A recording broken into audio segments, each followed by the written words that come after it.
Sa puntong ito, makakausap po natin si Palace Press Officer Undersecretary Claire Castro, kaugnay po sa ilang maiinit na issue.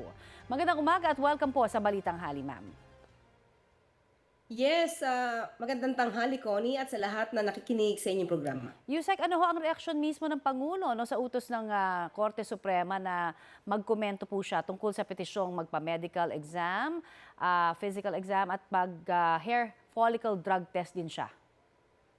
Magkokomento pa lang naman to, di ba, Connie? So, Yes, ang Pangulo naman at ang administrasyon ng Pangulo Marcos Jr. ay gumagalang sa Korte Suprema. So, kung anong pag-uutos, yun naman ay gagawin. Nagko-comply. Sa ibang usapin naman po, sabi po ni VP Sara Duterte, last minute ho daw yung pag-aprobahan ng Office of the President sa kanyang travel request.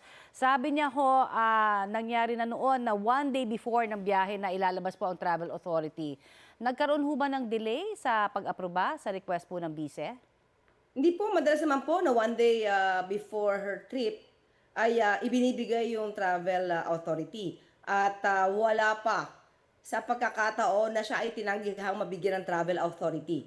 At kung nagmamadali po pala ang Vice Presidente, sana mas maaga din siya na nag-request ng travel authority. Sabi pa rin ho ng Bise, confidential daw sana dapat yung pag-handle po sa ganitong dokumento para sa kanyang seguridad.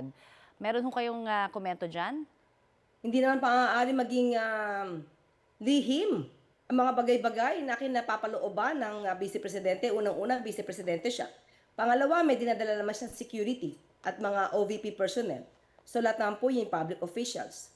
At ito po ay binabayaran, yung paggastos po ng security at ng OVP personnel ay sagot po ito ng gobyerno. Sinabi rin ho ng Bise na nasa likod ngayon ni dating Senador Antonio Trillanes IV yung makinari po ni Pangulong Bongbong Marcos. Ano naman ho ang reaksyon dyan ng Malacanang? Yan po ang pagbibintang. Muli, tama po ba ako? Pagbibintang ni Vice Presidente? Yes po, yan po yung napanggit niya sa kanyang pahayag din.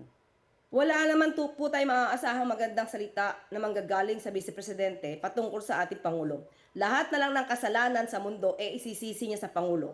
Pati yung mga EJK na ginawa ng kanyang ama di umano ay sinisisi niya pa rin sa Pangulo. Nangyayari sa kanila, ang sisisihin niya po ay ang Pangulo.